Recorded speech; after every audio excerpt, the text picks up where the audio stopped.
Ladies and gentlemen, dear students and scholars, good afternoon. This is Gulfisha Habib, Professor of English and Chairperson, Internal Complaints Committee of Maulana Azad National Urdu University. We have assembled here today as part of the ongoing 16-day campaign for the elimination of violence against women. This is being jointly organized by the Center for Women's Studies and the Internal Complaints Committee. It is my pleasure to welcome all the dignitaries, the distinguished speakers, the esteemed audience, both online and offline, the faculty, the office bearers of the various associations of MANUU, the students, scholars, the entire team of IMC, and the support staff.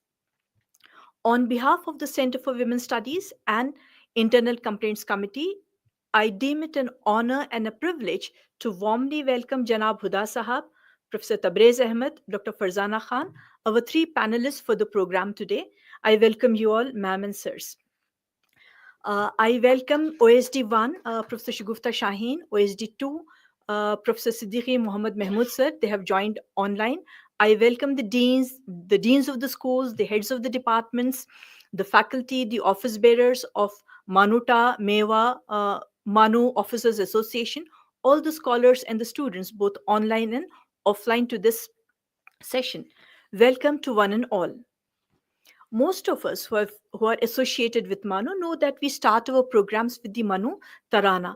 The MANUU Tarana is a soulful anthem with very beautiful, heart-touching lyrics penned by none other than our own Honorable Vice Chancellor, Professor Syed Ainul Hasan Sahab. The video credits go to IMC. I now request IMC to please play the Tarana.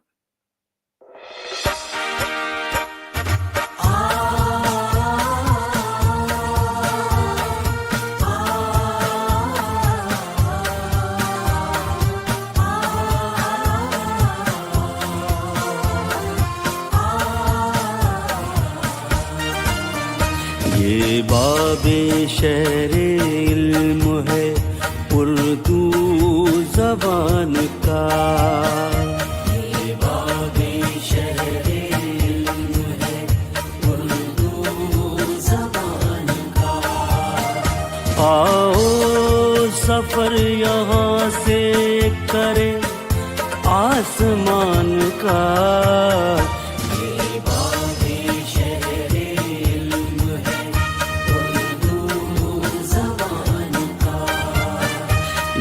बाबे शहरे इल्म है उर्दू ज़बान का।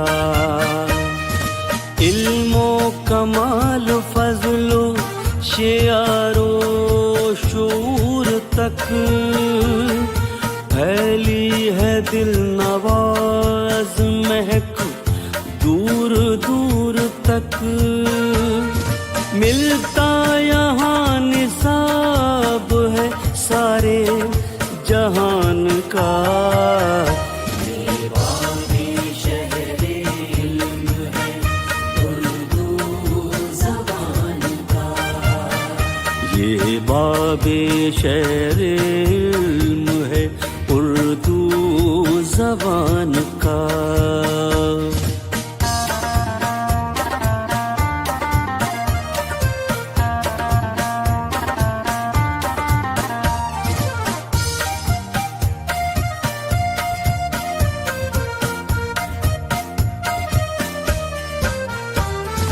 हर नक्शो रंगो बू से करो अपनी गुफ्तगू, आजाद दरसगाह की है ये भी जुस्तजू। सब फासला मिटाते चलो दरमियान का,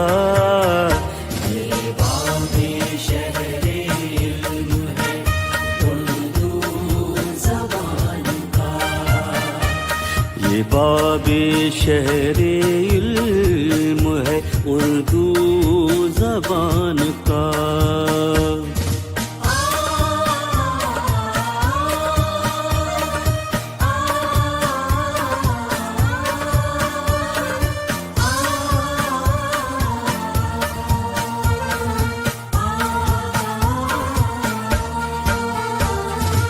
गरबो जुनूब से होके शर्को वो शुमाल से आगे बढ़ो ख्याल मिला दो ख्याल से चर्चा हो कायनात में हिंदुस्तान का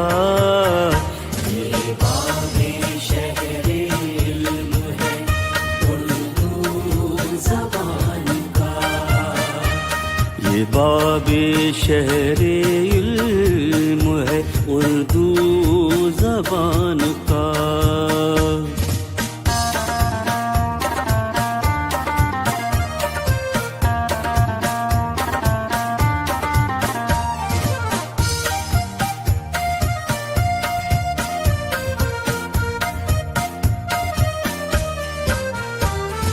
फसले सदा बहार से बस्ती बसी रहे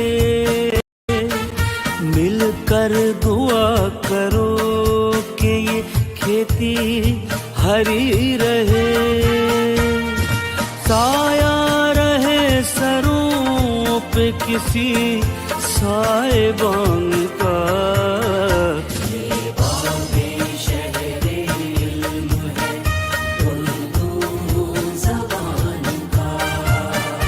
आओ सफर यहाँ से करे आसमान का ये बाबे शहरे इल्म है उर्दू ज़बान का ये बाबे शहरे इल्म है उर्दू ज़बान का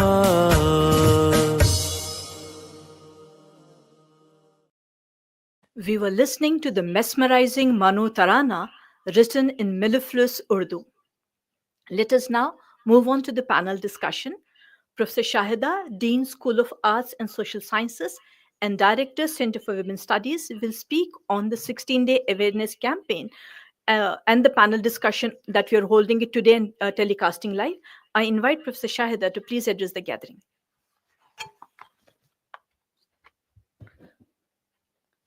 Assalamu alaikum. Thank you, Gulfisha.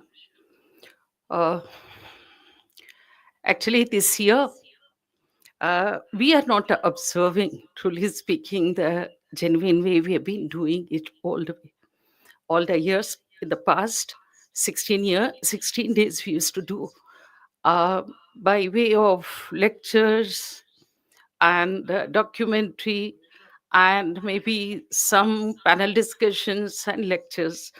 I'm happy. First of all, I would like to extend my thanks to great panelists here who have accepted at one call my and Gulfishan's invite and have come all the way here to participate and make it a successful event. 16 days campaign means to eradicate, control the gender-based violence. Here I stand before you to say that I am really not so happy with what is happening to Indian women. Despite having many laws, constitutional rights, बावजूद ये सबके हमारी ख़वातीन का position, हैसियत, status बहुत कमी ऊंचा हुआ है.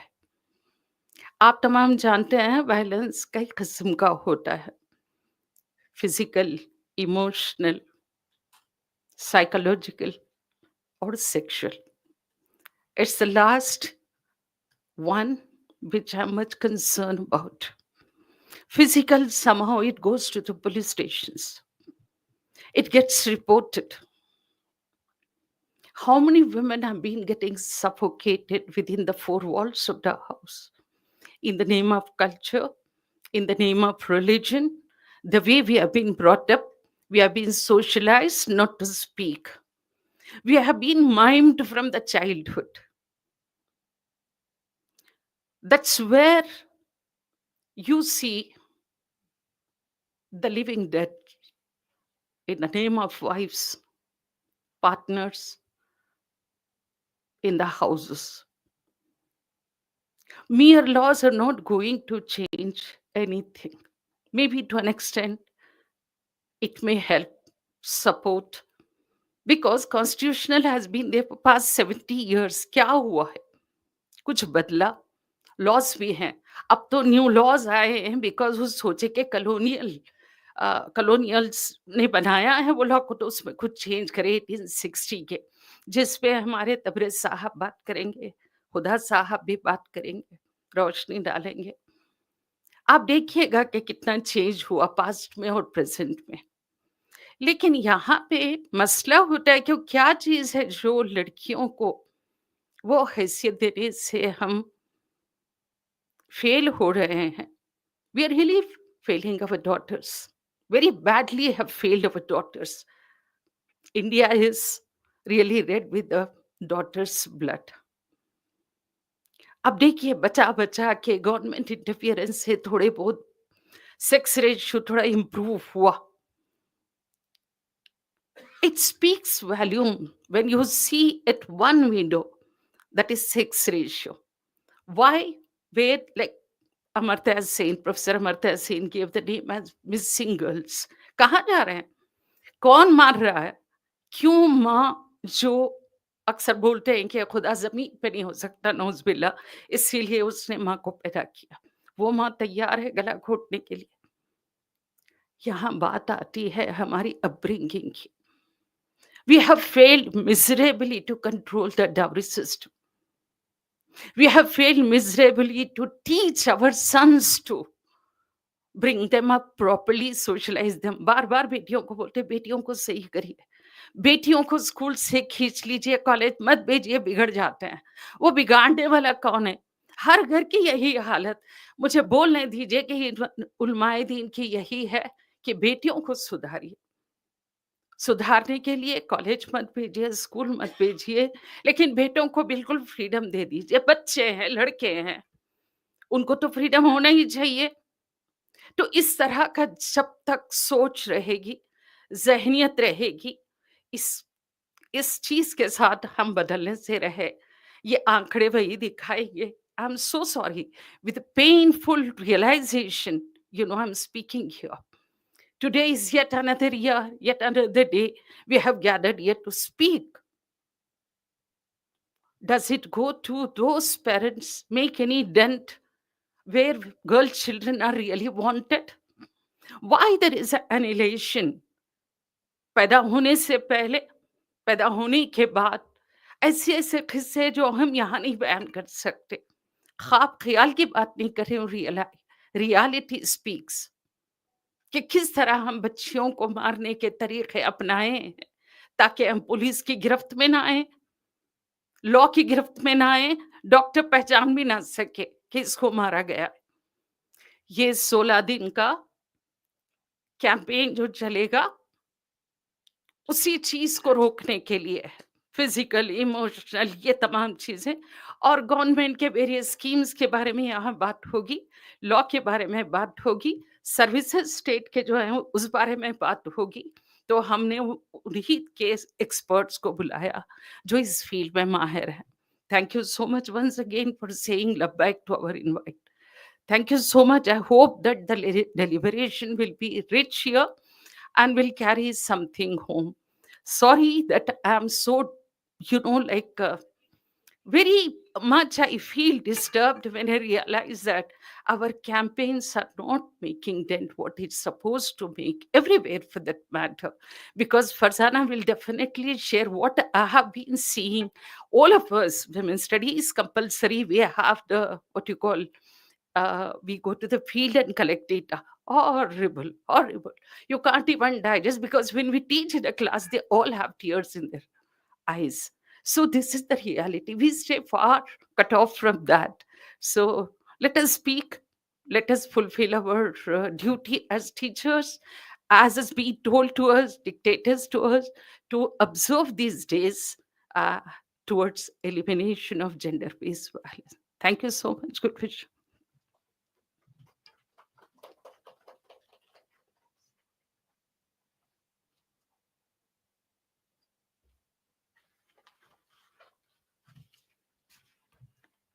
Thank you, Professor Shahida, for setting the ball rolling for the panel discussion. Our first panelist for today, Dr. Farzana Khan, is in our midst. Ma'am holds a doctorate degree in political science. She also has been awarded a gold medal. She also has a PG diploma in human rights. Dr. Farzana has been closely associated with various women and human rights organizations in India over the last 15 years. Her field of expertise encompasses constitutional and legal frameworks as well as the international human rights mechanism. Her professional and academic interests include gender, patriarchy, identity based violence, and laws pertaining to women and children. Dr. Farzana has been associated with My Choices Foundation since the year 2014, and as head of programs, she oversees different programs carried out by the organization, including partnership and advocacy. She's part of Every Women Treaty, an international level advocacy effort. Dr. Farzana is instrumental in mentoring peacemakers for deeper community mobilization to end gender based violence. But most important for us at MANUU is MAM's role as member Internal Complaints Committee. I invite Dr. Farzana Khan to deliberate on the issue of sexual harassment of women at the workplace and explain to us the redressal mechanism. Dr. Farzana Khan.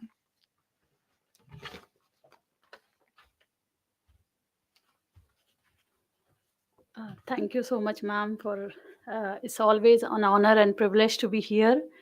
I'm very thankful, grateful for this opportunity so that we can make some effort. What Professor Shahida ma'am said, that is a sad reality that years and years are passing on and we are not able to, we are failing our girls and women. So it's a sad reality.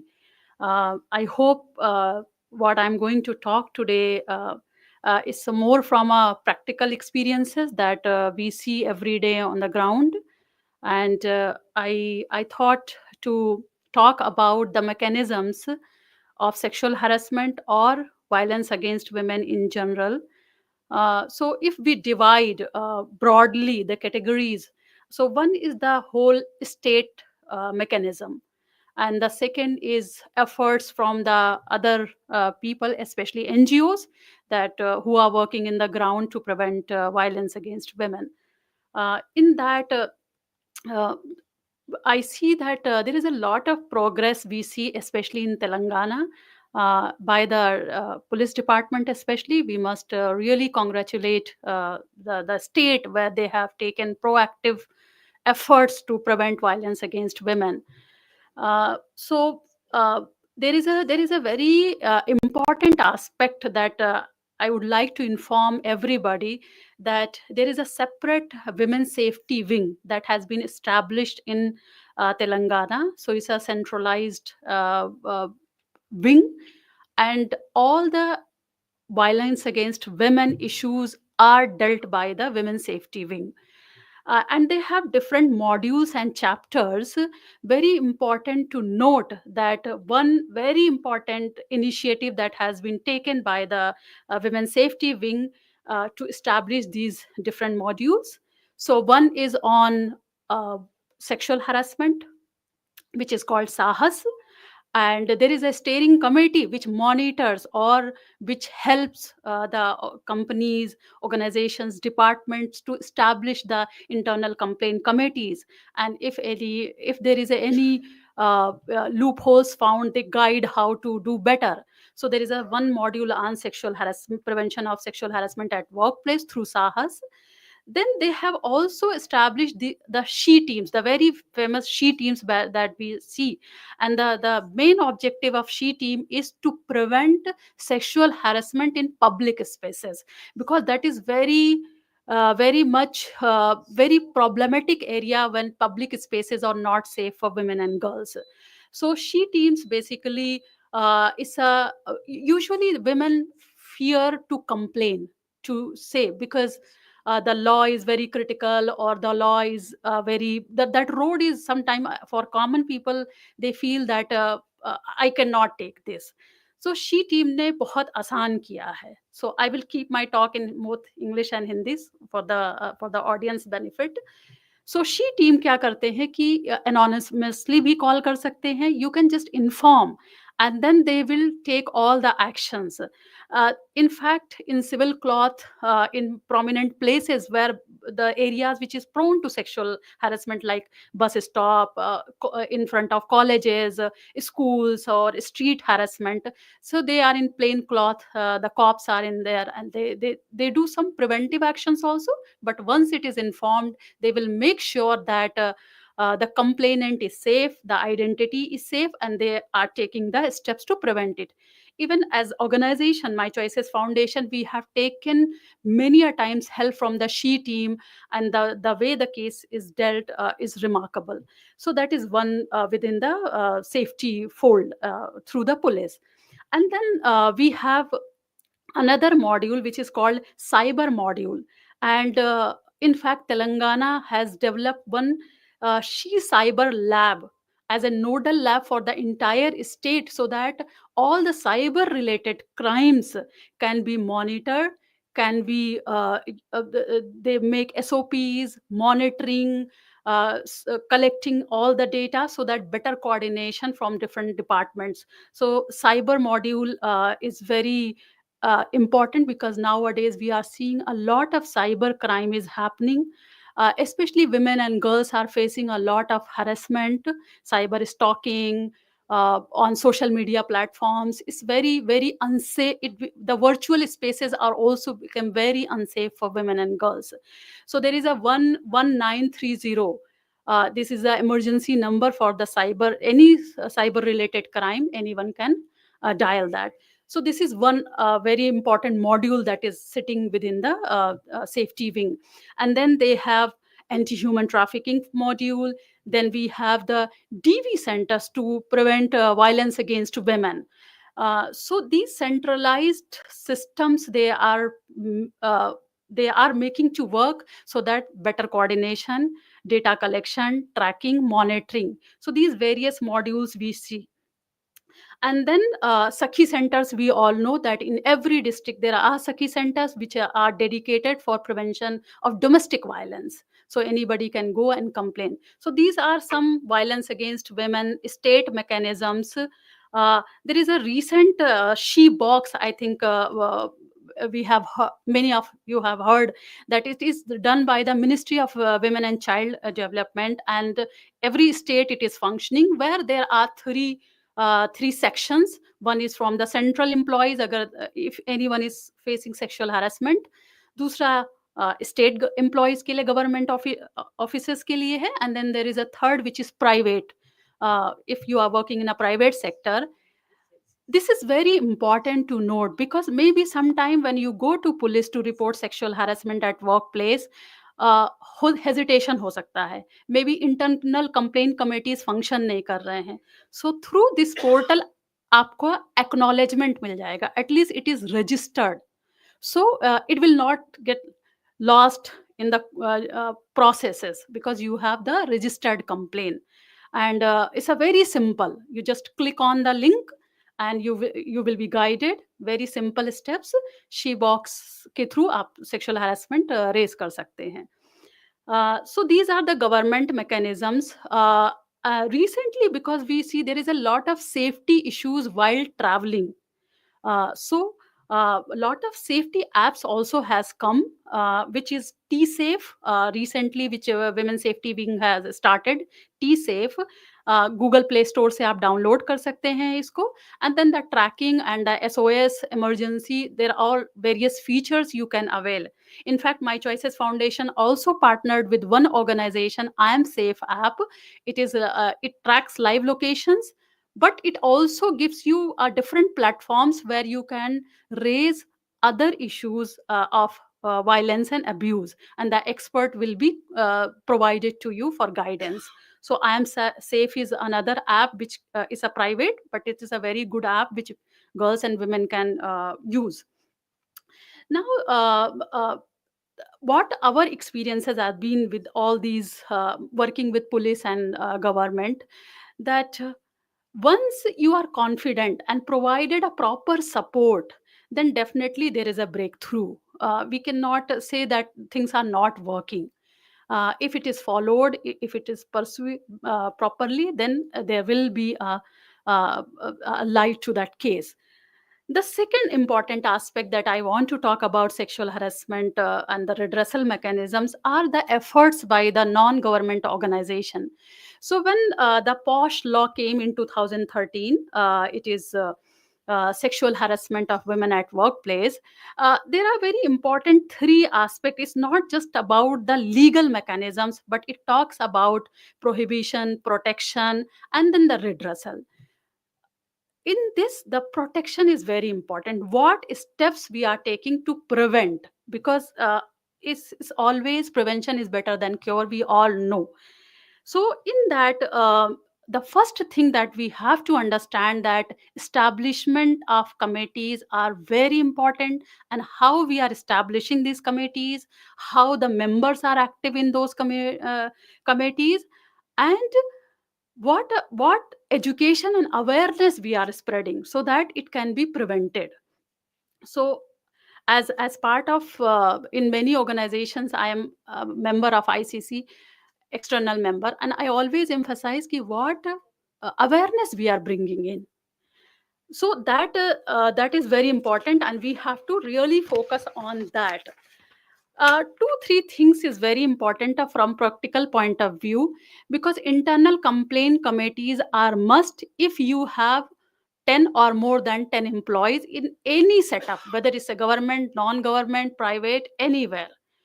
Now talk about unorganized sector, where people are working in as a maid, as a labor, bricklayers, where that is a very loose structure. For that, we have the district complaint committees, which we call local complaint committees, and it is established by the under the collector, and there are chairperson and committee members who are responsible to address, and at every district these committees are formed. In fact, if any entity is not forming these committees, then they are entitled to penalty, which can be 50,000 in Telangana, and cancellation of their registration also can happen. So, from a practicality point of view, to prevent sexual harassment, especially, what are the things that we need to do? I think first of all, as I say, awareness is the key. The second, there are two parts. One is the prevention, and then the second part is interventions, and these both have very important role. When we have to do intervention in any cases, it's the most important point that we have been experiencing and doing as organization, the preparedness of the survivor. How well we are preparing the survivor, how well we are equipping her with the knowledge, with the information, and unconditional support to the survivor, so that she can feel that I'm not alone, because the entire experience can be very overwhelming.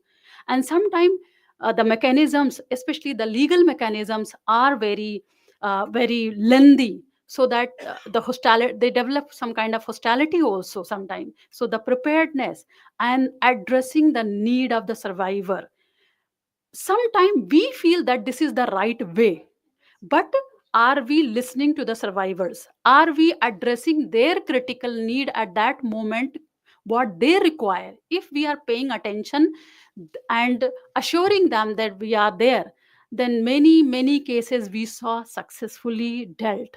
One of the case I want to mention here, that where there are two girls of sexual violence, they face sexual violence from their own family member, and the trauma, the mother worked as a maid. If we rush them without preparing to the legal system, then it will fall flat.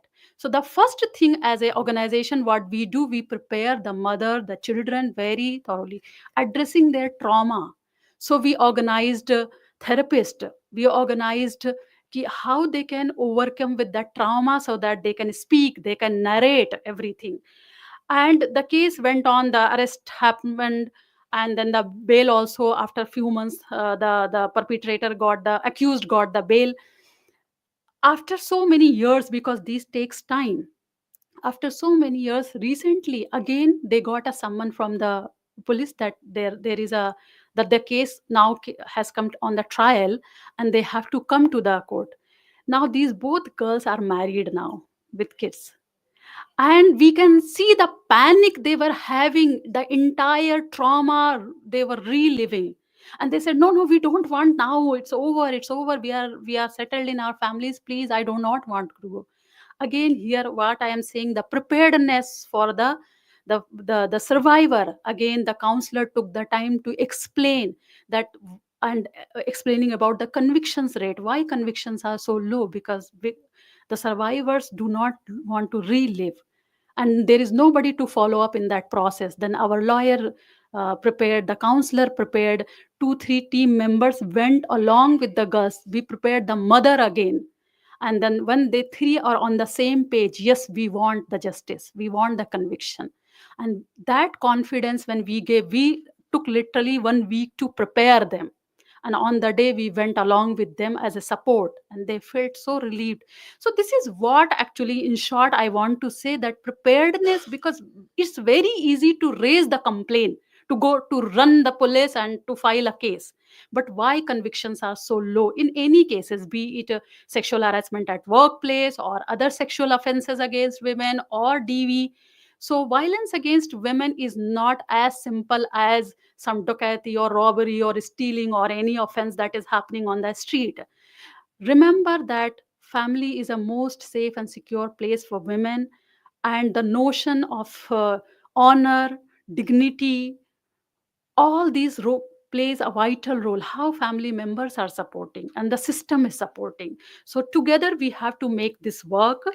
There are a couple of points in the sexual, I know the sexual harassment at workplace is a very lengthy topic. There are a lot of procedural things, mechanisms that we have to follow, and we may not have a time today to explain everything. But what I want to assure everybody who is listening, that there are the systems.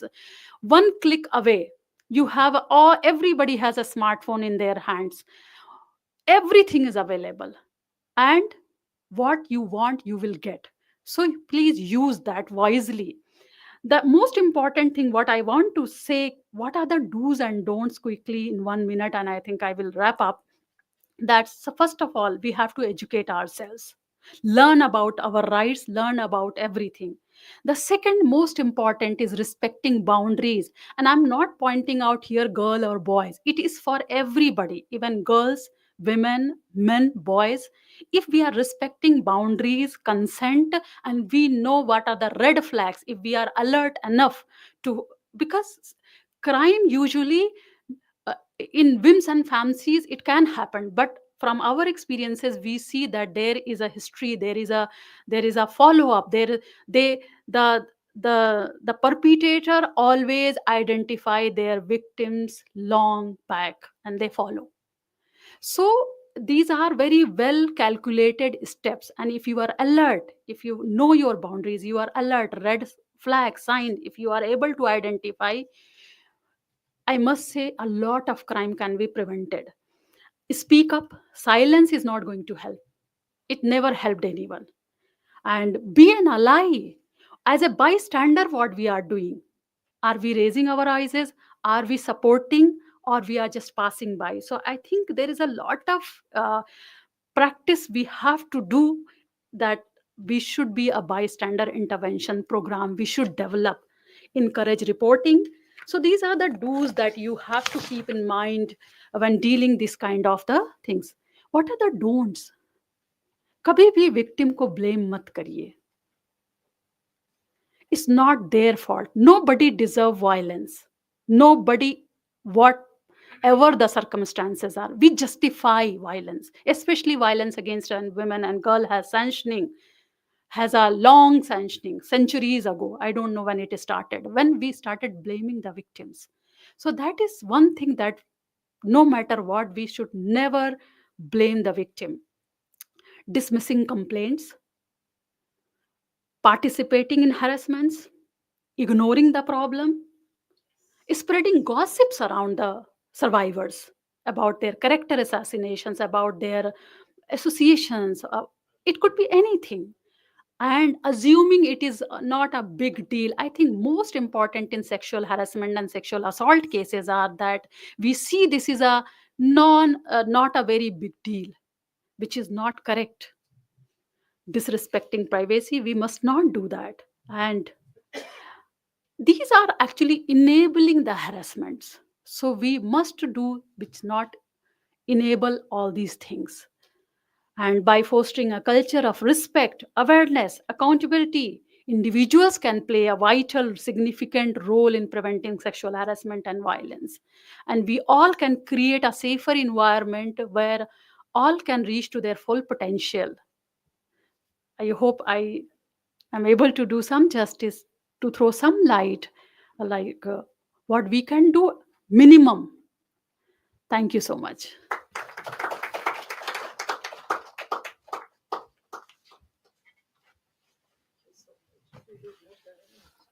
Thank you, Dr. Farzana. Dr. Farzana provided us valuable information on the issue of sexual harassment. Ma'am also pointed out to us the various ways in which redressal can be sought.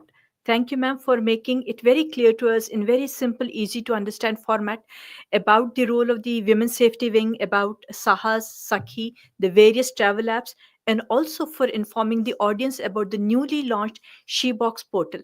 Manu, not being left behind, has nominated the chairperson ICC as the nodal officer for the SheBox, and ICC has already shared the SheBox portal link with all the stakeholders. It is now time to move on to the next panelist. Professor Tabrez Ahmed, Dean School of Law, Maulana Azad National Urdu University, is former Vice Chancellor, GD Goenka University, and former Senior Executive Director, Chandigarh University. He is Honorary Professor at American University of Nigeria, President, Technolix Foundation, National President of PNGI Forum, National Vice President of International Council of Jurists London, and Chair, Legal Education Section of Indian National Bar Association. A prolific speaker, you will see it now. He delivered invited talks in various prestigious international conferences held in the UK, US, China, Japan, UAE, etc. He has also briefly practiced at the Delhi High Court and at the Supreme Court of India. He has authored 4 books and published several papers in reputed journals. He is the recipient of several awards and is among the iPleader's top 100 most followed LinkedIn lawyers and has been ranked 13 in the world. Professor Tabrez promotes academic and professional excellence and nurtures empathy for socio-cultural, economic, and gender diversity, apart from prioritizing the creation of an ecosystem that stresses meritocracy. I invite Professor Tabrez Ahmed to discuss the rights of women under the Bharatiya Nyaya Sanhita 2023 with specific reference to combating gender-based violence. Professor Tabrez Ahmed.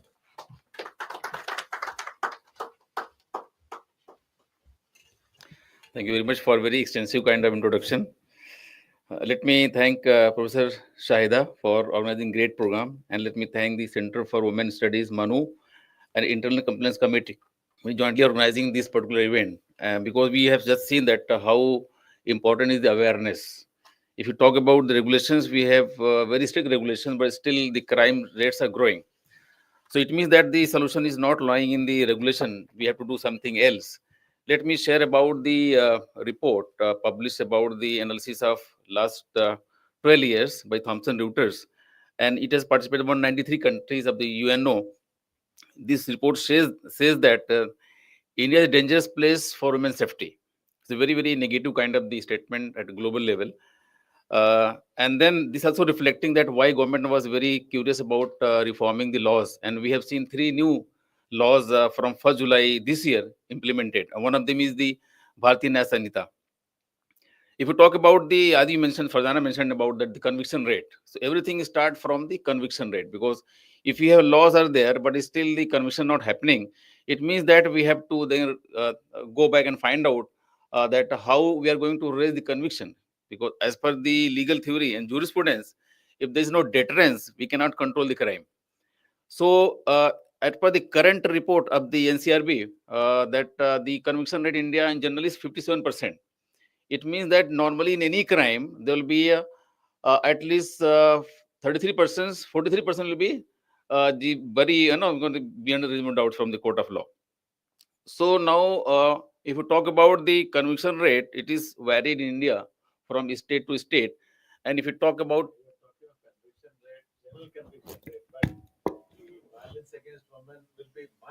yeah. So let me share about that. And it is from 96% to 4%. If you go to Assam, it is just 4%, because it's having the around several countries like Nepal, Bangladesh, Pakistan, Myanmar. So anybody will do crime in the Assam, only 4% possibility for the conviction.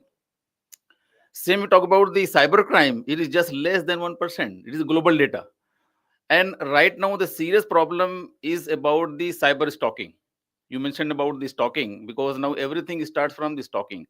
And now, women mostly they're actually having most of the time they're mostly on the mobile phones, internet, social media, and we know that very well that we can very easily download any kind of no applications, and we are getting free of cost. And all the free applications, they're just trying to collect your data and then utilize data for future crimes. We have seen 2 years back when there was a action between India and the China. India has closed 200 applications, and we actually worried why India is closing application because of the external aggression on the border. Because these Chinese applications, they're just collecting data. So my point is that if any serious crime happening, it is not one day affair. They may go on following you from long time. Once they have all the informations, then they plan some kind of serious activity. So first thing is that please try to control your data. Don't share your data with anybody, and try to be very well aware that what kind of these emails to reply, what media you have to accept somebody the friends, and where to actually showcase your the information. uh, then about the let me go back to the this new law, especially about the this BNS. And it says that it has one aspect is that it is going to provide the Indianization, because going to provide something referring to India, because it was made by the Britishers. But the major part is that because it is going to raise the conviction rate. Why? Because it has gone to amend the CRPC, also Evidence Act, and there a lot of focus happening on the kind of evidence. Because as per this law, uh, now if any serious crime is happening, especially about the rape crimes or any crime with conviction rate is more than 7 years, then the police is now bound to go and capture videographs and photographs and collect the scientific data.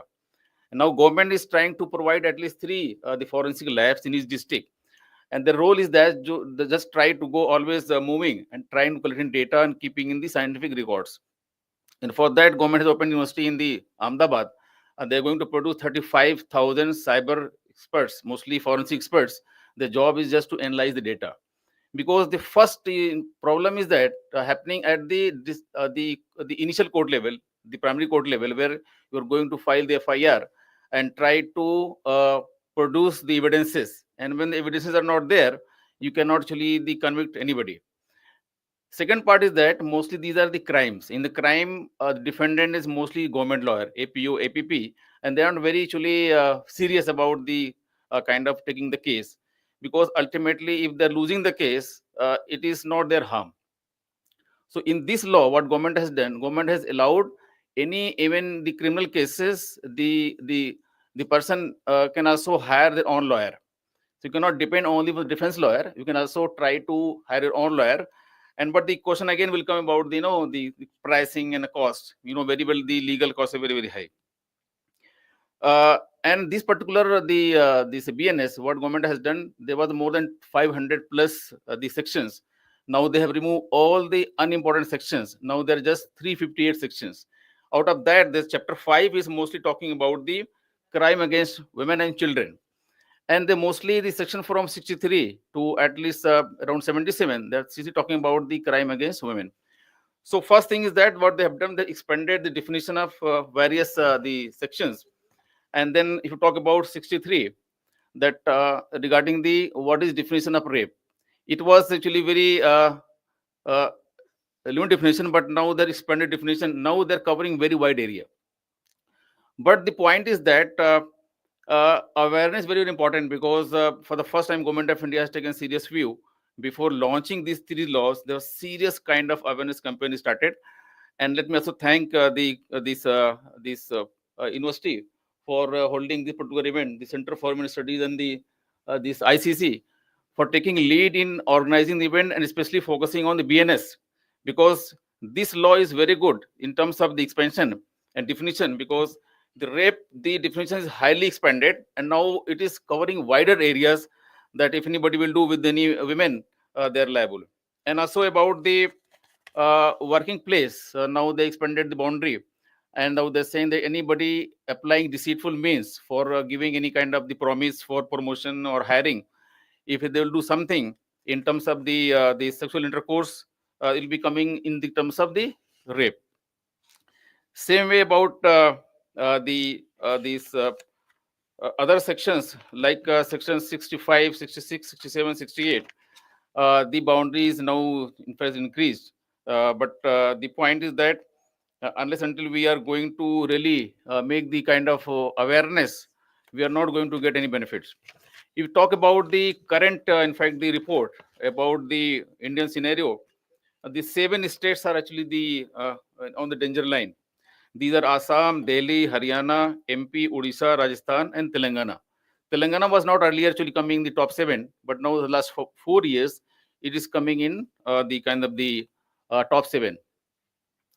Telangana was in fact on the lower side about the India, about the crime. But in the last 2 years, 4% enhancements are there, and it's mostly coming in the area of crime against women. So male crimes are down, but female crimes are over. So overall scenario in the Telangana is higher in terms of the earlier crimes. So in terms of these BNS and also in terms of the kind of the CRPC, it is very important that we have to make awareness. And also, what is happening right now, if you go to file the suit, is still the mostly the inspectors, they are taking the FIR mostly in the traditional law, because if they will take the FIR in the kind of the IT Act, or they're taking in terms of the other advanced laws, the challenge is to go for the investigation, and they're not able to collect the evidences. That's why they're losing a lot of cases. What I say that if any crime is happening, please try to report. And if you're going to report the crime, and mostly right now what is happening, the cyber crime, because now in every crime angle is the mobile phone or any forensic, and a lot of things are solved because of the mobile phones, because it's very very strong evidence. And if you go and file this the FIR, they will take mostly in traditional laws. So please try to make the awareness. People should try to go and file the FIR, and must ensure that they are filing FIR in the normal cases. And please try to collect data, because if the evidence is not there, even if you file the FIR, you are going to lose the cases. With this, viewers, I just thank all of you for listening, and also thank you for inviting me. Thank you, all of you.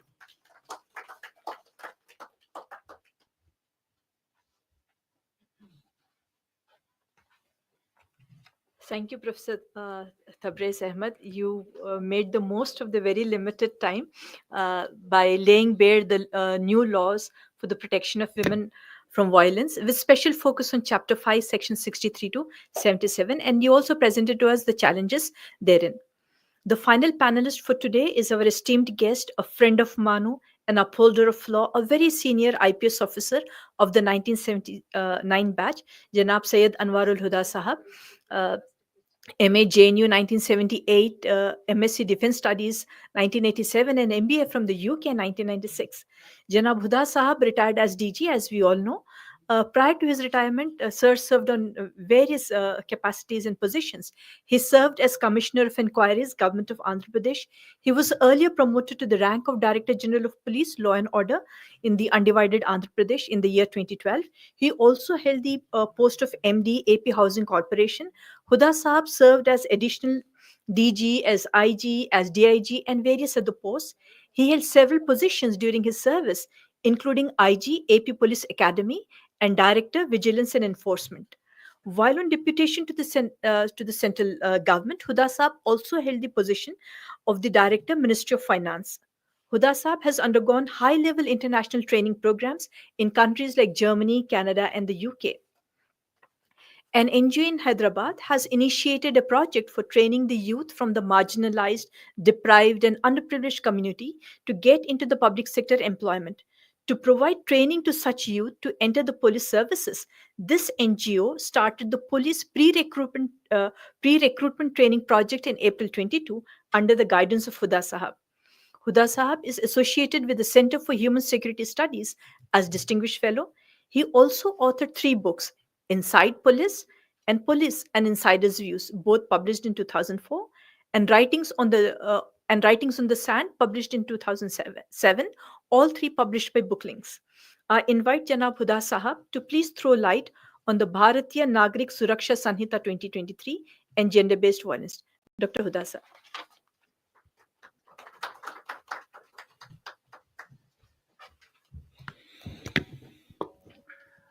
Assalamu alaikum, adab. This is a new medium for us. It's a hybrid mode. I'm told it's being live telecast to all the MANUU centers across the country and probably Facebook also. Thank you, Professor Kulfisha, Professor Shahida, Professor Farzana, Professor Tabriz, and the faculty of MANUU, the students all across India. This concept of gender-based violence, GBV, is totally new word for me, who left government in 2017. I was telling Professor Shahida that I'm the wrong person because, one, I've left the government. Two, there should be people who looking after this work now. But just now she was telling me that it's difficult getting time from them for this kind of work. But then I was thinking, I've spent about 38 years in the police, enforcing all the laws. So I can as well speak from my own experience of enforcing these laws against violence against women, or women's protection, and all those things.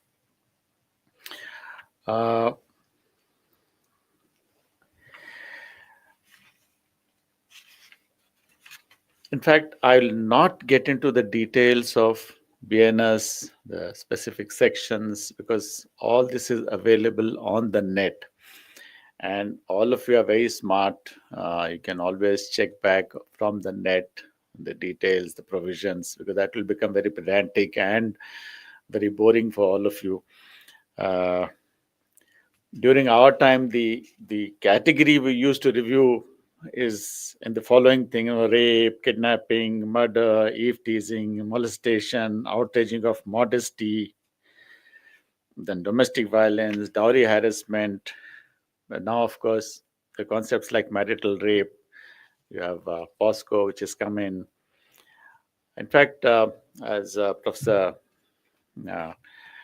Tabriz was mentioning about NCRB data, even Professor Farzana, the NCRB, National Crime Records Bureau, it publishes its annual data. Now, if you go to the net, it's available on the net. You can check.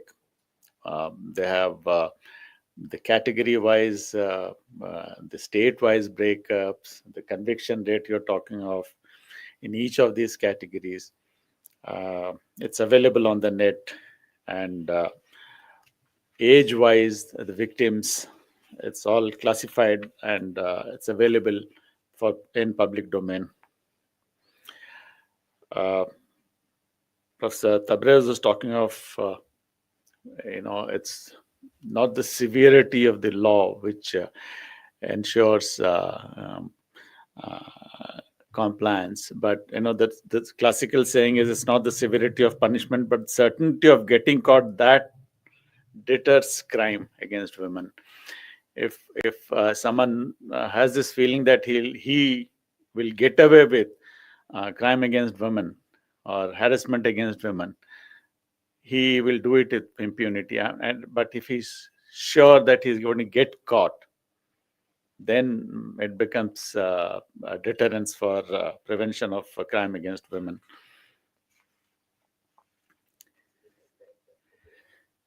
The more important aspect is activating the system. Suppose you get caught in this kind of issue of crime against women. Now, how to activate the system? As Professor Tabrez was saying, that it's very difficult to get the SHO to register the case in the latest laws. He'll still go back to the old thing. Or again, common thing, if you generally talk to people in the police or in the system कि भाई जरा थाने में बता दीजिए ये हो गया या क्या करें. My advice, though I've been in police for 38 years, my advice is always go to the lawyer. If you know someone, approach the lawyer, talk to him or her, and then they will be able to activate the system. They'll be able to tell you how to write the FIR, what are the ingredients of any section of law, whether they are there or not there. It's very essential that you immediately get in touch with a lawyer in your circle, friend circle, or acquaintance or known. It's again common knowledge. Only 10% of the cases actually happening gets reported.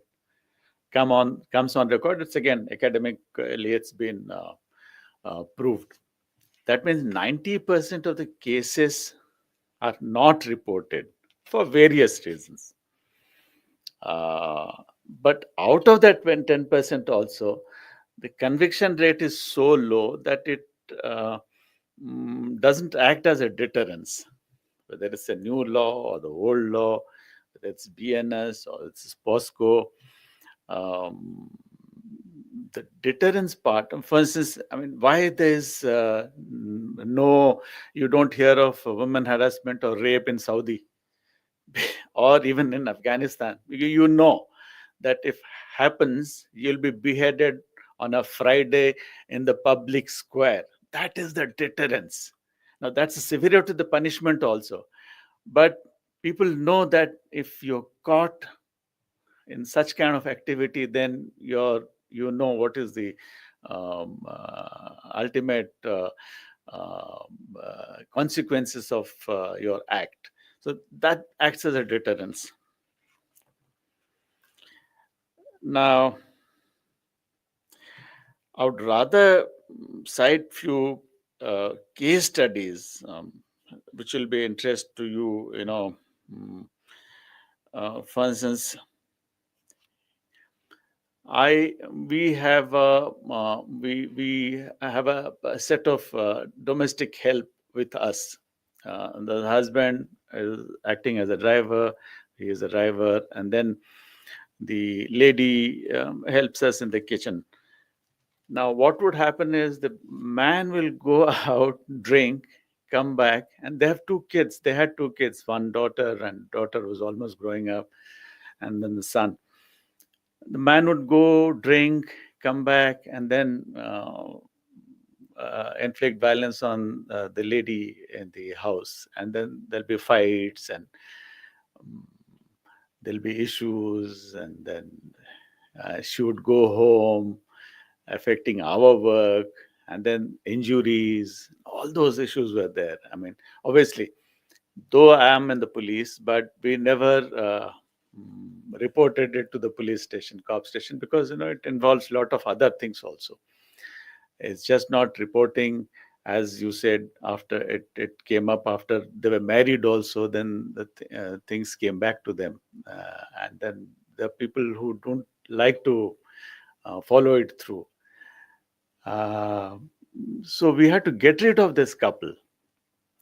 Then the second couple which came had the same issue. Husband used to complain that wife is always on the phone. And they used to have fights. Again, she would leave, and then there'll be violence. So it's the one aspect is, we generally feel that this kind of domestic violence issues are at a particular strata of society. It's not. It's across. If you, even in the cases where you feel that people are well educated, they've come from a very affluent background. There are cases where, for instance, the in-laws were, the father-in-law was in the IAS, and then son was a lawyer himself. Again, related to one of my niece, it happened with her. Within 6 months, the marriage fell apart, and she had to get back home. I've seen cases where these kind of issues where the marriage breaks. The next step is about dowry. Whatever money you've given, or the jewelry, or the property, it has to come back to the girl. It doesn't happen. Then the custody of the children. These are the issues which you have to tackle. Now, my advice always has been, during the service also, it's always better to fall back on the family support structure. Talk to the boys' side. Those he listens to his uncles. If parents are there, fine. If the parents are also part of the boys' side, then you talk to someone who's neutral. Same with the girls' side. There's always this problem of custody of the children and the property. We have had cases where, again, this girl is from Orissa. She's an IT professional in Hyderabad. She had a twin, and the boy is also from Orissa. And suddenly, after the childbirth, the boy's attitude changed, and then he wanted the girl to get out of the house and fend for herself, which is very difficult. Again, the girl's own auntie was my classmate in the university. Then she called me up, and then I said the best thing is to go to a women's protection cell, or take the help of a lawyer to sort out this issue. But luckily, things have settled down. Once the boy came to know that the auntie knows people here, and then the cases and cases and cases. You'll be surprised. My own daughter, when she was in college, I'm giving you these case studies because it makes more interesting rather than just talking of sections. And she started getting crank calls, and luckily, but that was the time when the cell phones and were not very common. Nowadays, you can track the call yourself. The true caller and all those things are there. So we tracked the call, and the boy was picked up and it was brought to the police station. It was kept the whole day. But see the complex nature of issues. My daughter was so scared. Said, "Look, Dad, you picked him up. You got him to the cop station. But then, what happens to me? I go to college every day. What happens if I get acid thrown on my face?" And that is the kind of fear she had. And she's a young girl, modern girl, educated girl, but she had this kind of fear. So there's always this, counterbalancing forces. You take an action as per law, but then you have consequences also. So we had to tell her to relax, and then of course the cops were asking me what to do with the boy. We had to let him go. Ultimately, usko dara ke dhamka ke, bhai, let's just be careful that because he also has a future. The boy also has a future. So we had to let him go. But this is the reality of our life. In fact, I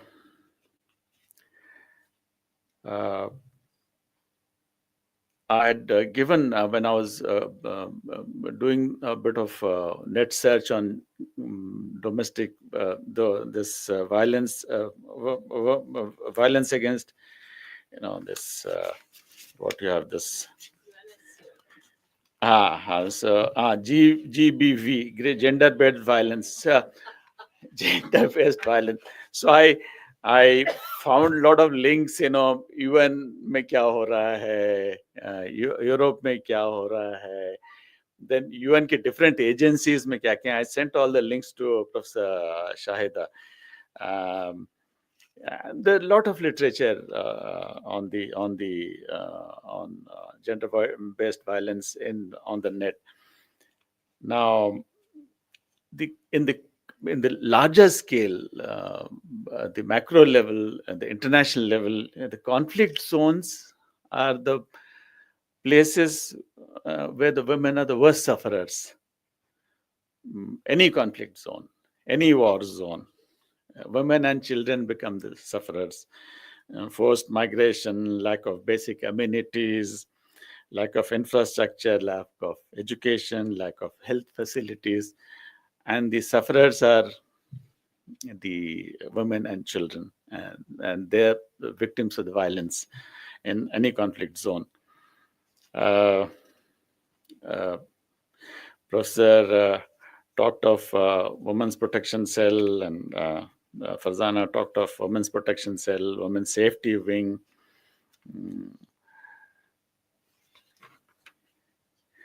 In fact, when I was in service, and we had this, they have in the high-tech city area, they have what is called Safety Council or something, all the Cyber Safety and Security Council. So we had a meeting, and we attended it in the high-tech city area. And here the issue was, surprisingly, the patches you talked of, bus stand and roads, the patches which had no street lights.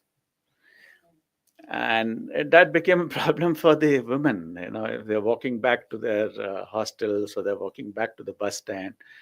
Now, who will put the light there? Is it the municipal corporation or the electricity department? So it needs a lot of coordination. So ultimately, it was since the roads belong to municipalities, so the municipality has to put then they have these issues of budget and project, and then it has to be approved.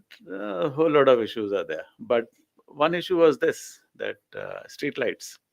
Because street lights were not there, women were getting harassed.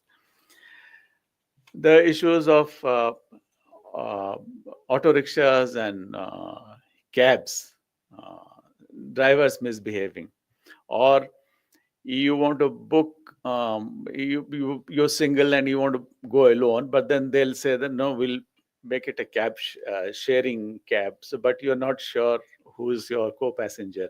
Are you comfortable with them or not? Or will they misbehave with you?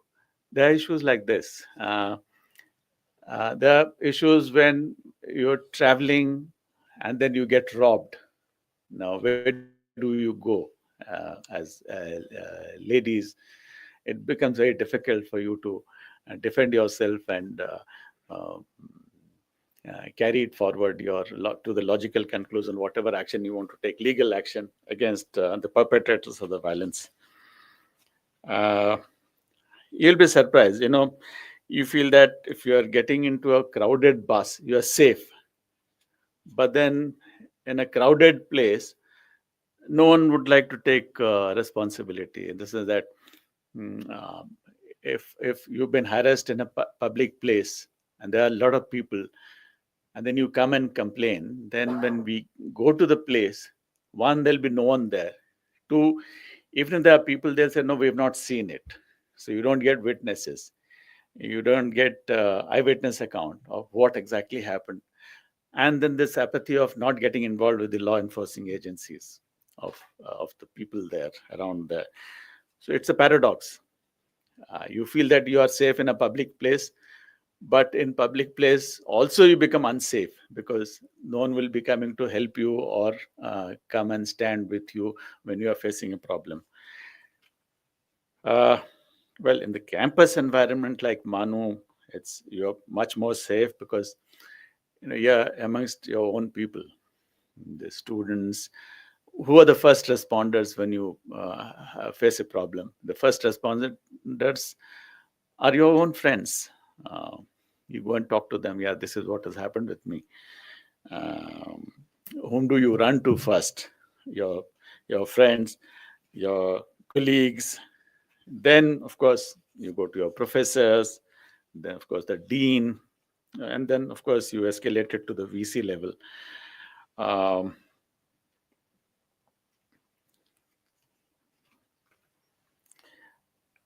You'll be surprised. There's a case. He was our doctor in the National Police Academy. Now, uh, his daughter got married in USA. This is again one of the case studies. And then something happened there, and then in the dead of the night, when it was snowing, the boy asked the girl to get out of the house, and she had nowhere to go.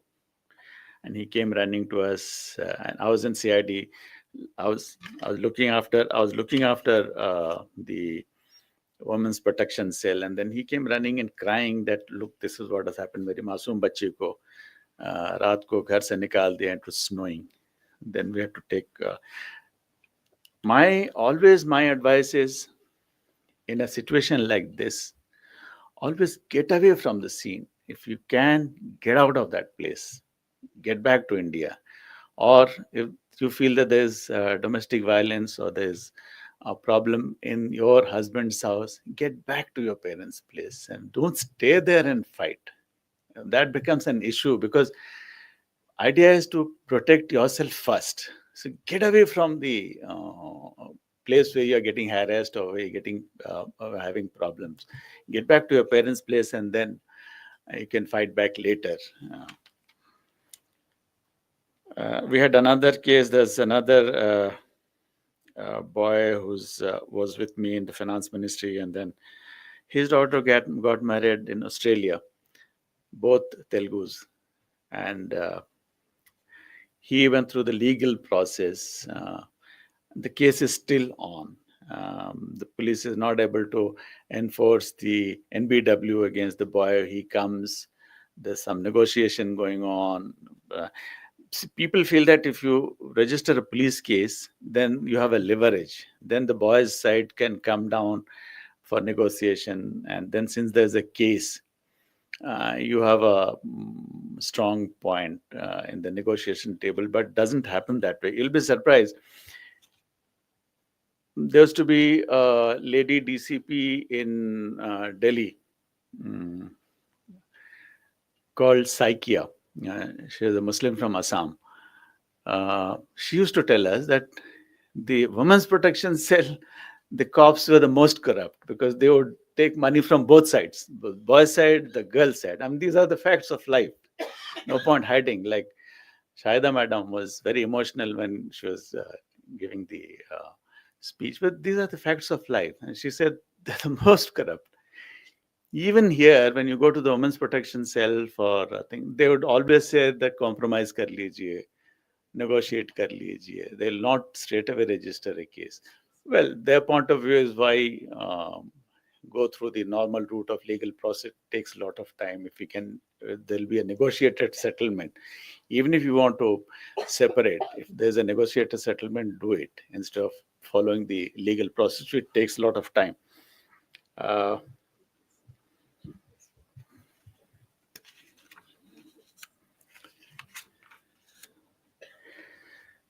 Professor Farzana was talking of the new apps, which is good. In fact, that brings, you can activate the system through the new apps. Online जाके आप complain कर सकते हैं.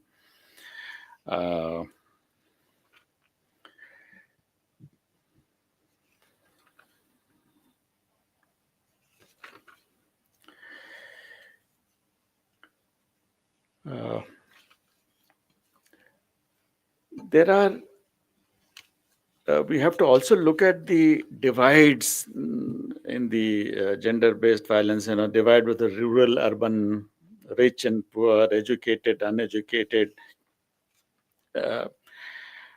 different, issues involved. In fact, we had a DGP in Andhra Pradesh whose daughter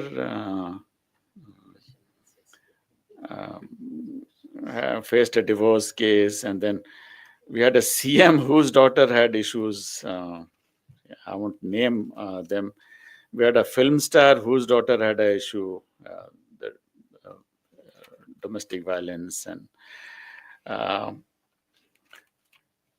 we have serving DG who had issues with her husband in Telangana. The other issue is, see, this is one way of looking at it, is that women become the perpetrators as mother-in-law. They become the perpetrators of domestic violence, though they themselves are women.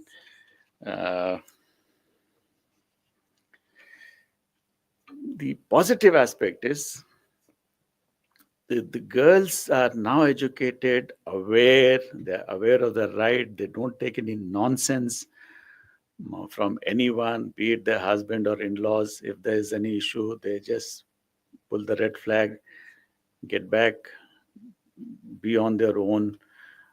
There's no issue at all. I mean, because of the awareness, because of the, that's a positive aspect.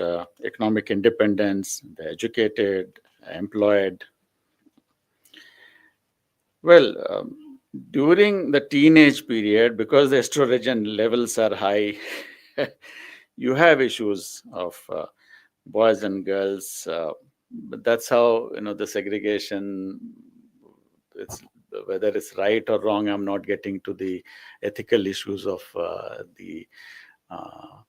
but then dressing modestly and all those things come in during that age.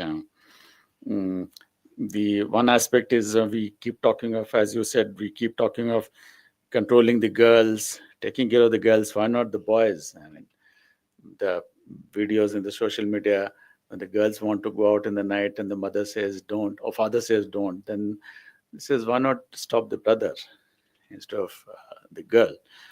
I won't take much time. In fact, already the guillotine has been issued. I would rather be available for interaction and questions, if any. Thank you. Thank you so much.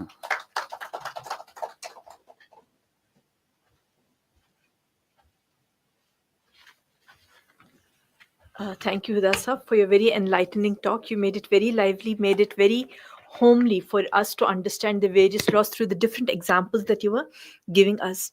The floor is now open for discussion. If you would like to pose any question, have an idea, have a suggestion, please raise your hand so we can call you in order. But because we have Professor Amina Tessin with us in the audience, I would like to start the ball rolling of the interactive session with Professor Amina Tessin. Professor Amina Tessin heads the Department of Women Education. Ma'am, आपके कुछ ख्यालात आप या कुछ सवाल है?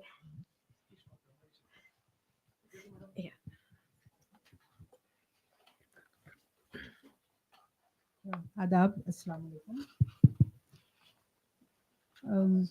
ज़ाहिर है आज का ये जो मौजू है ये बेहद अहम है। आज भी अहम है, कल भी था, मे बी और कल आने वाले कल में भी रहेगा। आज जिस तरह का यहाँ पर डिस्कशन हुआ है, इसमें मैं ख़ास तौर पर डॉक्टर फरजाना से मेरा सवाल है ये।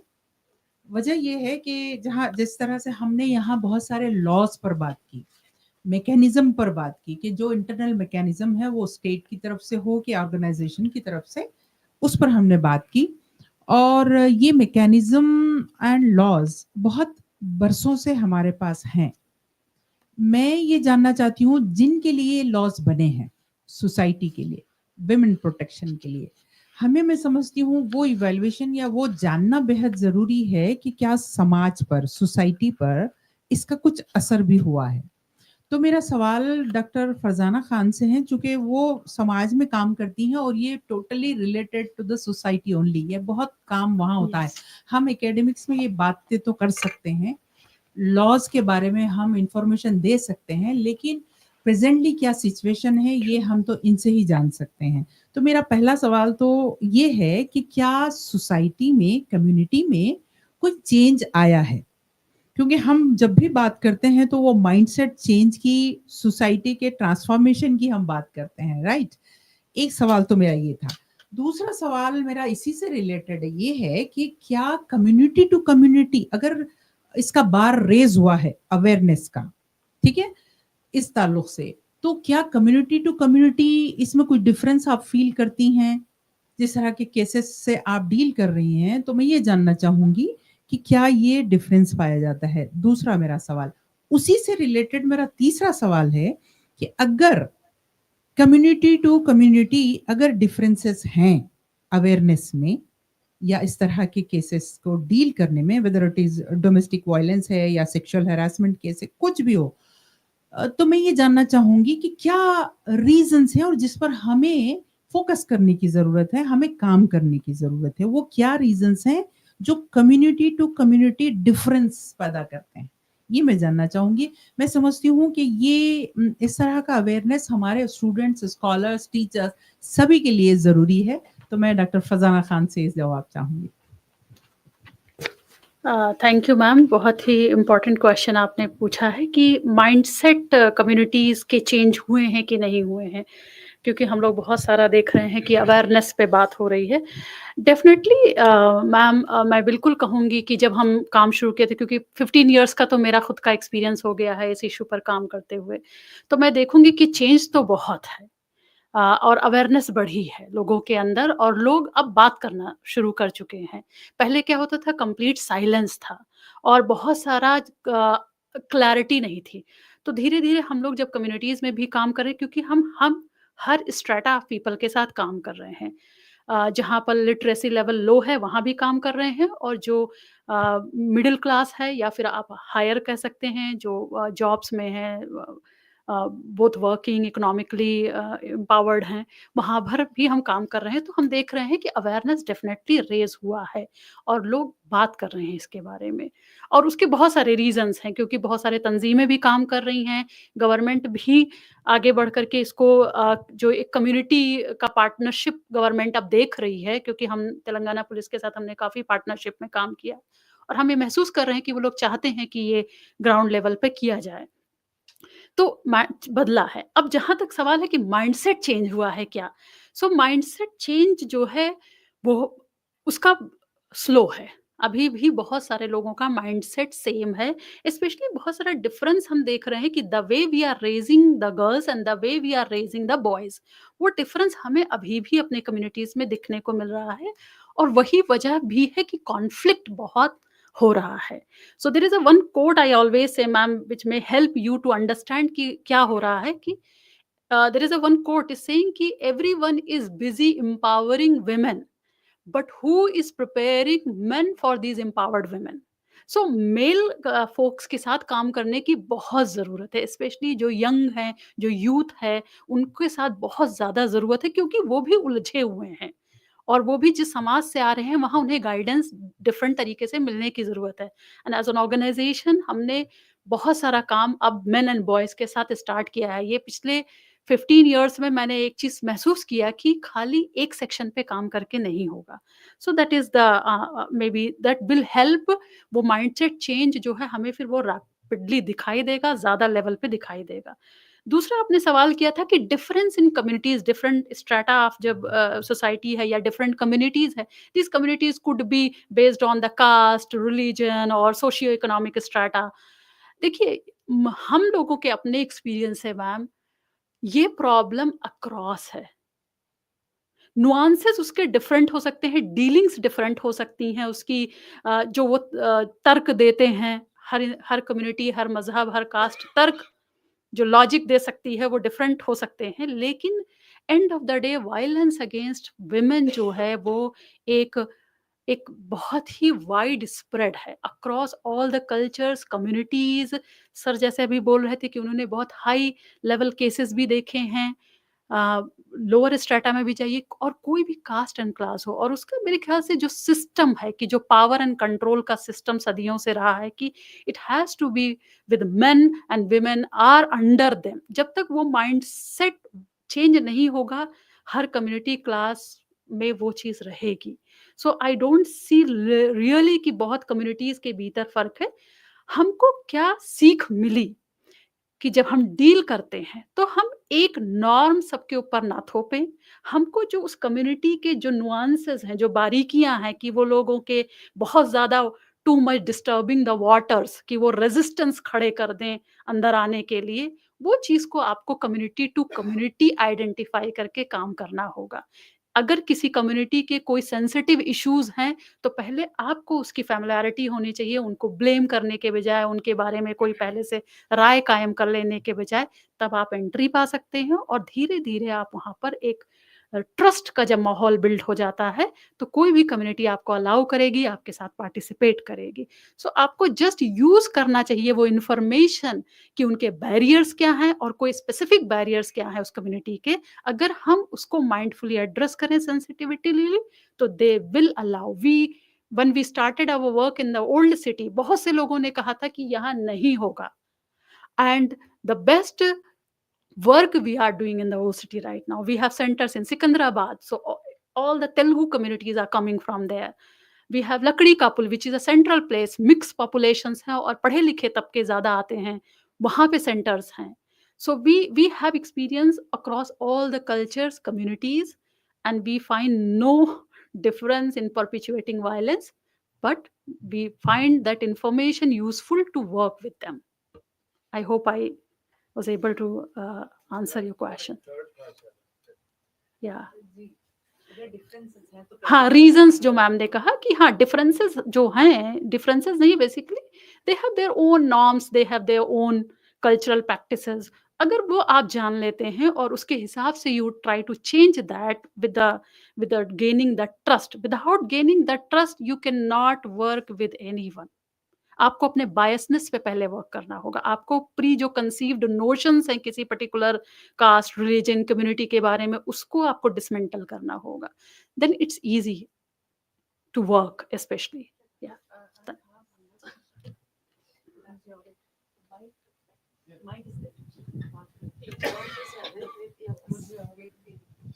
जी ma'am.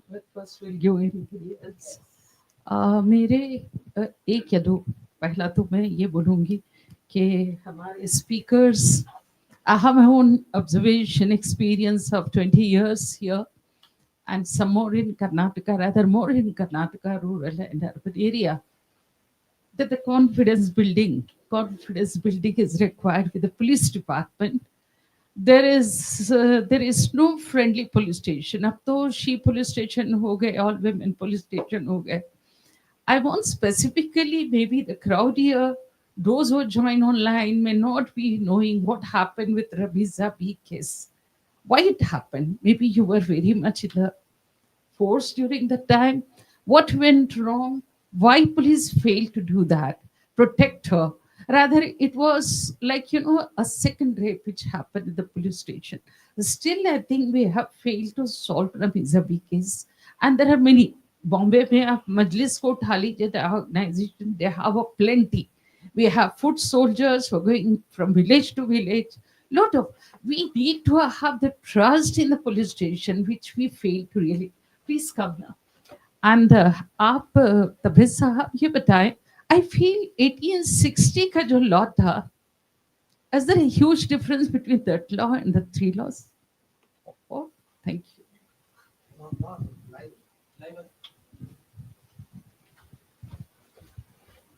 That's a very good question, that whether the huge difference in the old laws and new laws. Yes, huge difference in terms of the kind of raising the conviction rate, because I just mentioned that the major problem is evidence, and we are not focusing on the electronic evidence, cyber evidences. That's why government has focused on scientific evidences and trying to provide 3 mobile forensic labs in each district.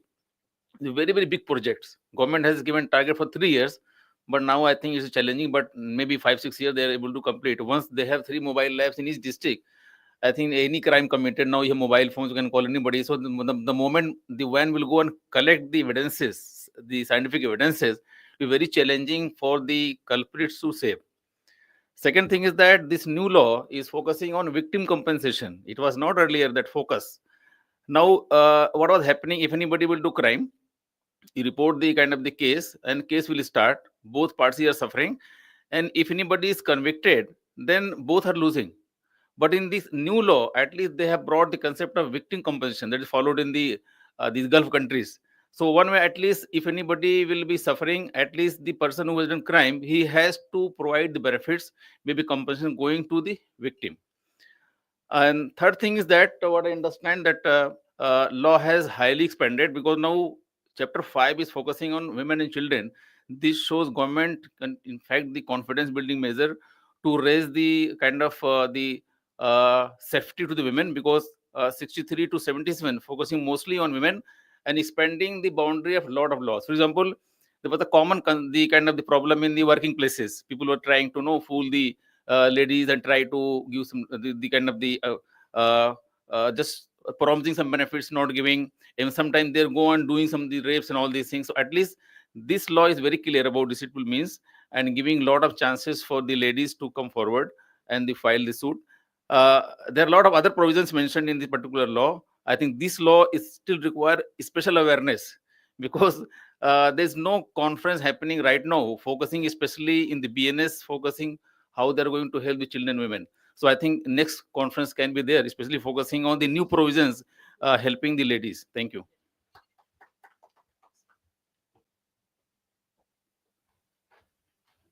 Professor Shahida madam की दो सवाल थे. एक तो वो रमीज़ा B case के बारे में बता रही थी कि that was in 1980.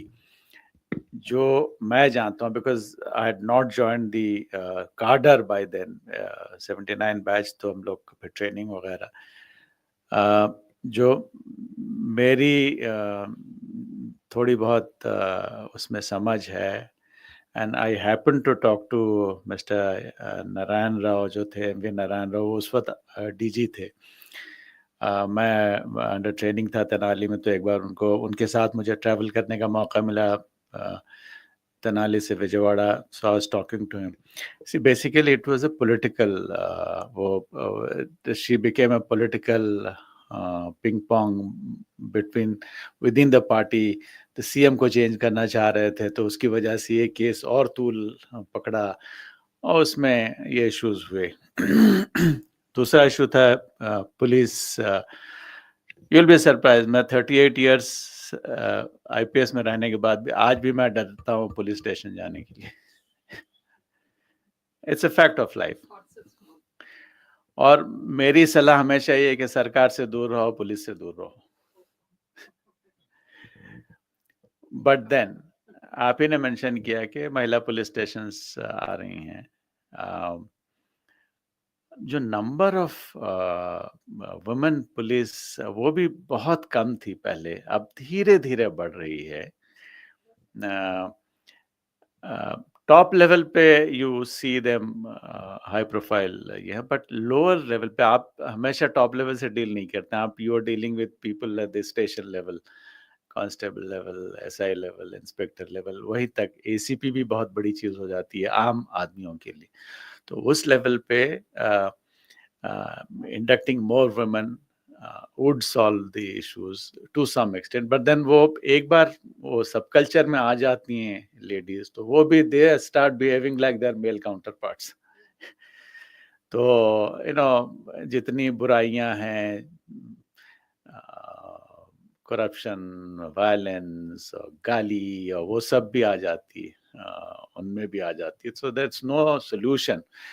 The other thing what you're talking about is, see, gender-based violence का जो इलाज है, it's a work in progress like any other. It's not that आज BNS आ गया, आपने स्विच ऑन कर दिया, सब चीज सही हो गई, कल से नो जेंडर वायलेंस. ये नहीं होता है. It's a work in progress. NGOs keep working, the government agencies keep working, government brings in new laws, and then feedback from the society. So it keeps on, you keep improving. Sometimes you feel there's some issue. वो हुआ दिल्ली में, इतना बड़ा वो हो गया, हादसा हुआ, उसके बाद पॉस्को आया, उसके बाद भी फिर इट्स नॉट दैट अगर लॉ आ गए हैं तो केसेस बंद हो गए, नहीं हो रहे हैं. It's a work in progress. It'll keep on happening like this. Pressure build up होगा, फिर changes आएंगे, फिर will react in a different way. So it keeps on happening, and let's hope for the better, for gender justice and the violence against women to come down, hopefully. Thank you. जी जी. अस्सलाम वालेकुम. and a very good afternoon to all. Who is more affected in gender based violence in today's scenario, males or females? I think we'll have to go to the statistic. No, it's a very valid question, very important question. But we'll have to get into those comparison. कि कौन ज़्यादा affect होता है, male या female? I think I'll have to go back to as they say, going back to the drawing table and check क्या है issue. But see, if you take the percentage, almost 50% है, ladies भी वही हैं, men भी जो barring one or two, 50% the population है, population have, but हाँ जो affected हैं parties, उसमें कितने male हैं कितने female हैं वो will have to मेरा guess will be women 30% होंगे affected. Guess, rough guess. I think Professor will when he does the number crunching with the NCRB data. Male will be more. I don't think you have murder cases where women are getting killed. It's men who are getting killed. So I guess men are still the victims of crime more than the women. But since we have sensitivity towards women now, the awareness is there, so it gets highlighted. Yeah, please. Hi, please. As per the latest data, that 2012 to 2022, 10 years data, it shows that the crime has grown 31% against women in last 10 years. In fact, it was 3.5 lakh earlier. Now it is 5 lakh. So it has grown 1.5 lakh per annum. So this shows that still we are going to have strict laws. We are talking about the awareness, cultural thing, but still crime rates are growing. It is 31%. It's a very serious matter.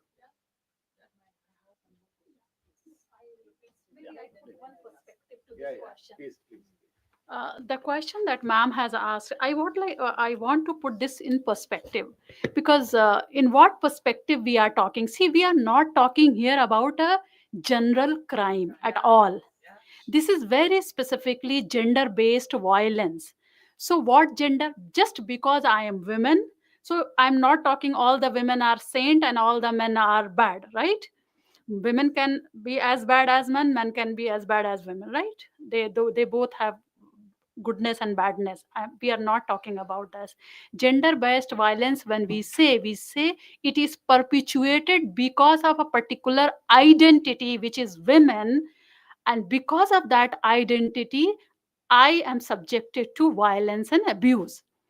And to put further in perspective, that gender based violence refers, it is a purposeful and the core in it a power and control.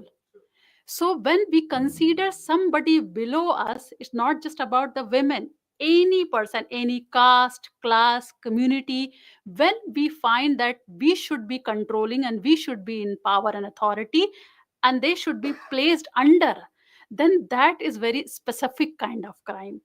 That's how it is a caste based crimes, gender based crime, and there is a lot of identity based violence and abuse which is happening. So that is identity of women that is subjected to violence against women, and we are talking about in that light, because in general and that's where when we talk with men and boys, we try to raise this awareness in them that this power and control is not good neither for women, and nor which they feel that it is a privilege. It is not actually privilege. There is a lot of anger, violence, alcoholism, drug. If you see all the crimes, what sir is saying, general crime, men are more perpetrator of violence, be it towards women or be it to themselves, in the rapes, in the war crimes, rape, caste-based crime, communal violences, general murder, road rages, accidents, just because that the feeling of power the masculinity, the toxic masculinity that we talk, that is actually raising men as a authority and power, and which gives this sense of, all these problems. So this is not just for the problem of women, it's a general problem for the society, for the men themselves, boys themselves. It actually harming not just the women, but men and boys. It is destroying, it is perpetuating a culture of violence. It could be towards women, it could be towards fellow men. So we are talking about that, I think. Thank you.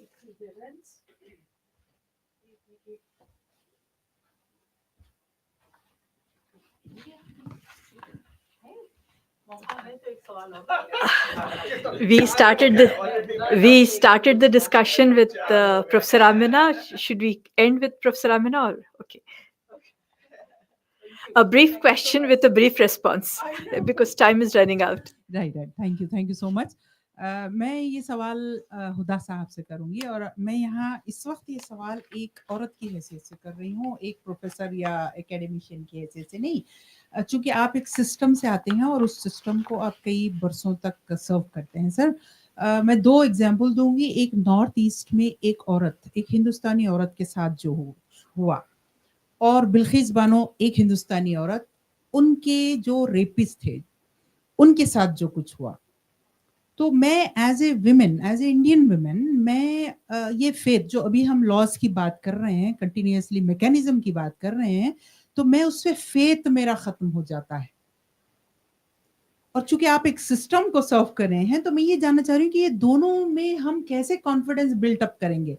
एक औरत को बिल्कुल भी faith नहीं है कि इतने laws बन रहे हैं, बावजूद उसके वो सिस्टम उसको प्रोटेक्ट नहीं कर पाता है।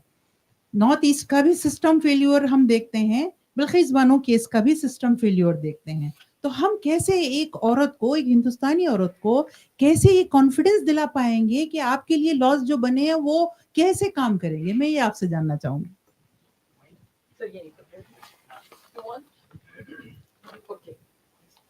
Wherever you're comfortable.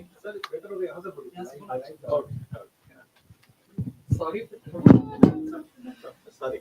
दो सेकेंड। मैं आपको याद दिलाना चाहूँगा, कुछ 1-2 साल पहले या 3 साल पहले यहाँ एक हादसा हुआ था अंडर द फ्लाईओवर शमशाबाद के पास, एंड विद इन हाँ, तो विद इन 24 आवर्स 3 को पकड़ के लाके मार दिए थे। I got a call from Orissa के TV channel से उन्होंने कॉल किया था, and then of course I didn't go on live channel, but आप अच्छा, लोगों ने काफी वाहवाही की, काफी उनको शाबाशी दी कि यार आपने सही किया, but then you're short circuiting the system. Why have the courts? Why have the legal system? आपने जिसको चाहा उठा लिया, गुनाह किया नहीं किया, who's to judge? आपने उनको खत्म कर दिया। That is not the solution.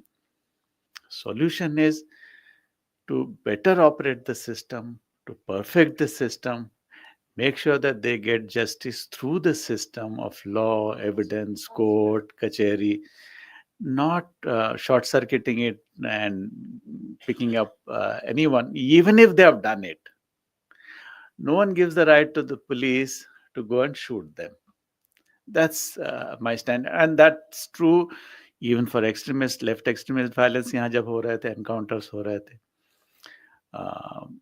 that's not the solution. That's a shortcut, short-term solution, which is not going to pay you in the long run. That's my. You have to have the faith in the system to make sure it works. There's no shortcut.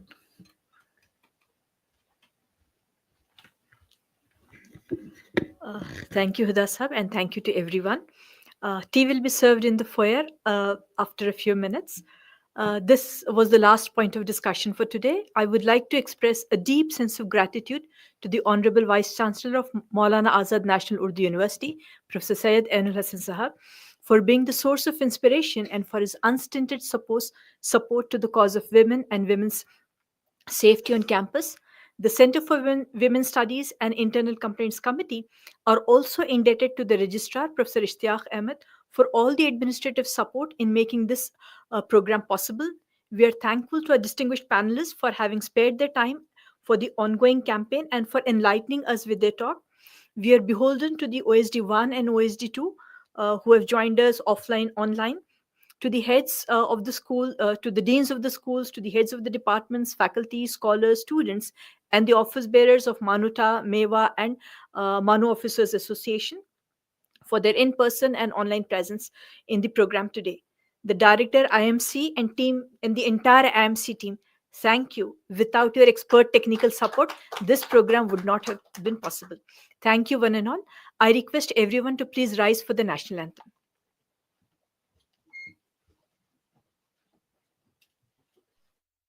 जनगण मन अधिनायक जय हे भारत भाग्य विधाता पंजाब सिंध गुजरात मराठा द्राविड उत्कल बंगा विंध्य हिमाचल यमुना गंगा उच्चल जलधि तरंगा तव शुभ नामे जागे तव शुभ आशीष मांगे गाहे तव जय गाथा जनगण मंगलदायक जय हे भारत भाग्य विधाता जय हे जय हे जय हे जय जय जय जय हे